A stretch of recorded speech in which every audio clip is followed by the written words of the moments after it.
अपनी प्रजा की स्थिति जानने के लिए भगवान श्री राम रात में वेश छुपा करके अन्य वेश में घूम रहे थे। उसी समय भगवान श्री राम के कान में शब्द पड़े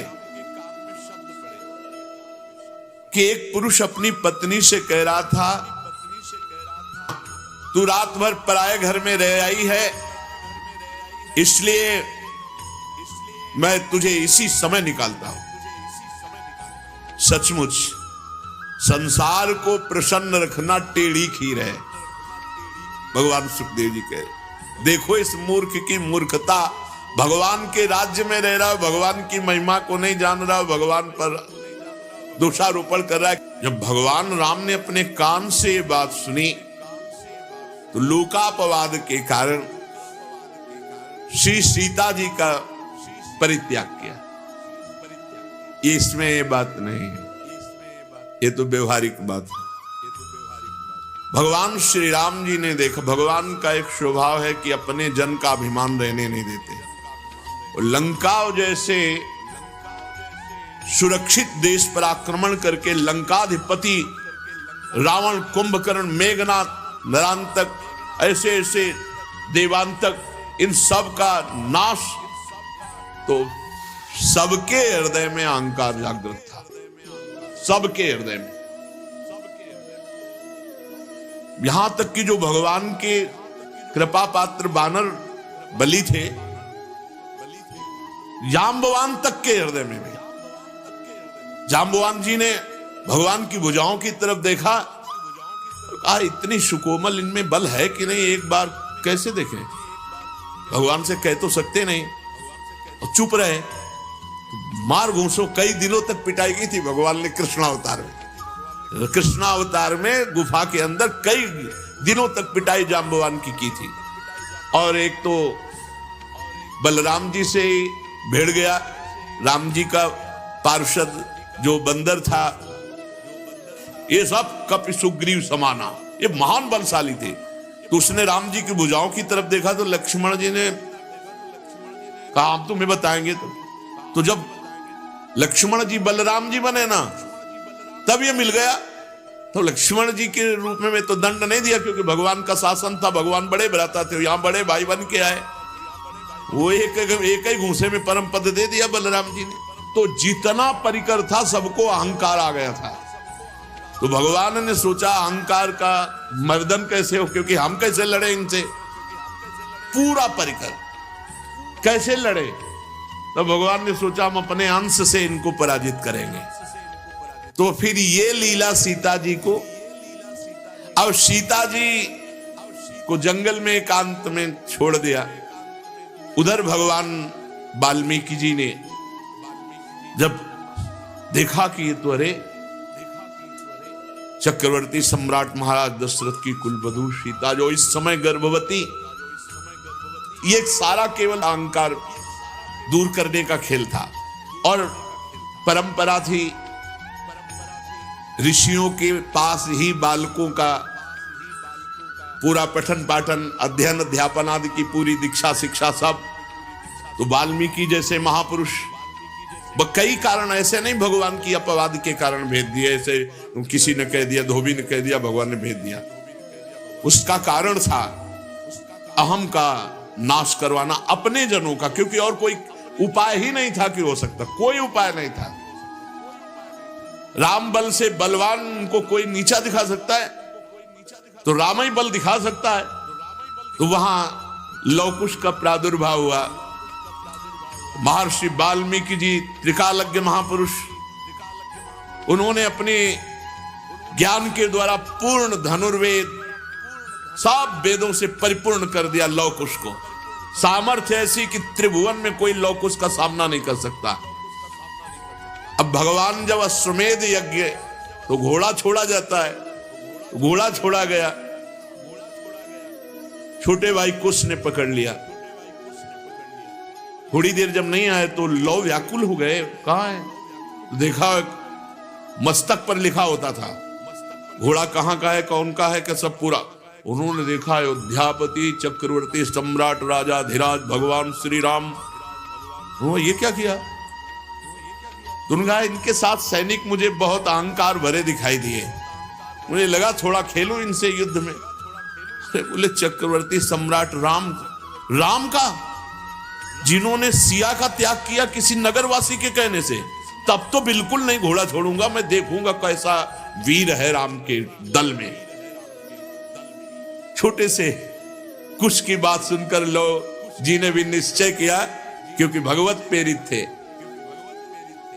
अब जितने सैनिक थे एक को भी नहीं मारा, सबको मूर्छित कर दिया। उनमें से जिनको एक आध को होश आया लौट के अयोध्या गए, बोले जंगल में 2 बालकों ने घोड़ा पकड़ा, अब आगे नहीं जाया जा सकता जब तक विजय श्री वहां नहीं होगी। हनुमान जी महाराज की तरफ देखा कि और योद्धा भेजने से पहले हनुमान जी महाराज तो ज्ञानी नाम अग्रगण्यम गए, देखा लो और कुश के हाथ में, तो उन्होंने सोचा ऐसा त्रिभुवन में वीर पुत्र किसका हो सकता है जो रघुनाथ जी के घोड़े को पकड़ ले। इतनी सामर्थ्य नहीं है, क्योंकि घोड़ा भी कोई साधारण थोड़ी भगवान के अश्वमेध यज्ञ का। तो जब उन्होंने अपनी भागवतिक दृष्टि से देखा तो भगवान के ही अंश लव को शरणागत हो गए। जैसे चाहो वैसे बांध लो, जैसे चाहो वैसे कर लो। जब ये खबर गई कि हनुमान जी को उन बालकों ने बांध लिया, तो पूरी अयोध्या में हाहाकार मच गया, पूरे वीरों में हाहाकार मच गया कि मेघनाद ने गलती की थी, मेघनाद ने गलती की थी, ब्रह्मास्त्र से बांधा।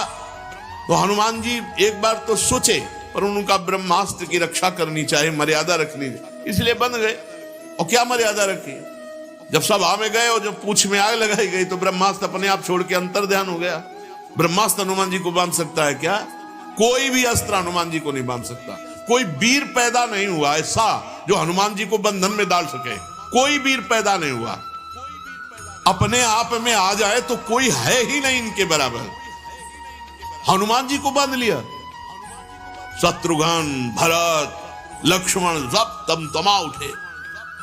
राम जी ने कहा एक एक जाओ। अच्छा, जे भी कहा भैया कोई अयोध्या की तरफ से आ रहा है। बोले सांवले रंग के हैं। बोले राम जी तो नहीं, श्री राम भी तो नहीं, बिल्कुल सावधान युद्ध के लिए एकदम। बोले राम जी जैसे लग रहे हैं लेकिन राम जी तो नहीं, क्योंकि उनकी गंभीरता अलग दिखाई देती। परिचय, जब इनका परिचय पूछते तब वो कहते वन देवी का पुत्र लवकुश हूं। सीता जी नाम उच्चारण नहीं करते थे। वन देवी का पुत्र हूं, लवकुश नाम है। आपका क्या परिचय है? अयोध्या नरेश महाराज राजाधिराज श्री राम के अनुज। तो फिर बातें क्या बनाते हो? सामर्थ्य है तो युद्ध। तो वहां के सब लोग हारे थे कि एक तो इतने गुलाबी गाल, छोटे छोटे अधर, ऐसी बातें कि सब उसी में लुट जाते, और दूसरी बात इतना कड़ुआ बोलते थे कि सबको लगता कि इन बालकों में इतना बल कैसे आ गया।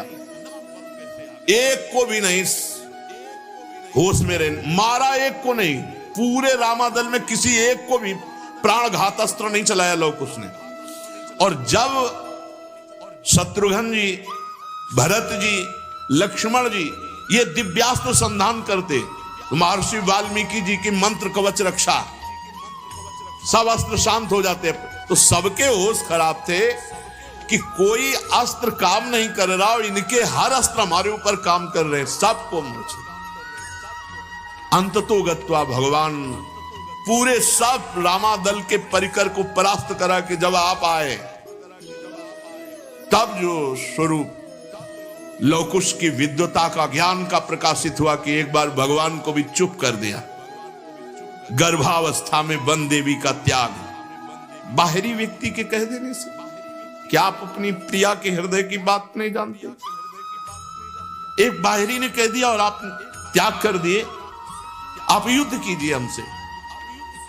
भगवान ने कहा कि बच्चों ने, रघुकुल में अगर कोई ललकार दे तो कदम पीछे नहीं हो, और तुम हमारी ही संतान हो, हमारे ही अंश हो। तो भगवान ने, गुप्त बात यह थी कि समस्त रामादल के अहंकार का, राम पक्ष के जितने थे उनको और कोई परास्त नहीं कर सकता था, भगवद अंश ही परास्त कर सकता था। इसलिए भगवान ने, और दूसरी बात जो अयोध्या पर अधिकार करने की क्षमता है, वो बाल्यावस्था से ऋषि मुनियों के द्वारा पालित पोषित और उनके द्वारा दीक्षा शिक्षा दी गई। भगवान श्री राम ने स्वयं ऐसा अपना जीवन व्यतीत किया, जो विश्वामित्र जी के साथ गए। तो ऐसे ही अपने पुत्रों के लिए, ये बाहरी बात थी, आंतरिक बात थी, अपने पक्ष के जनों के अहंकार का मर्दन करना। पृथ्वी देवी के गोद से प्रकट हुई थी जानकी जी। अब राम जी बहुत विकल हुए और उनसे कहा, पुत्रों कहां हैं तुम्हारी मां वन देवी? तो उन्होंने कहा, गुरु जी के पास, वाल्मीकि जी के पास। पर दौड़ते हुए नजदीक, प्रभु श्री राम आपके दर्शन करने आ रहे हैं। पता नहीं सिया जी के मन में क्या था, क्या लीला थी। उन्होंने पृथ्वी देवी से प्रार्थना की, बस अब नहीं, मैं अपने प्रभु को जिस ध्यान में देख रहे हूं उसी ध्यान में रखते हुए मुझे लय कर लो, अब प्रगट में नहीं।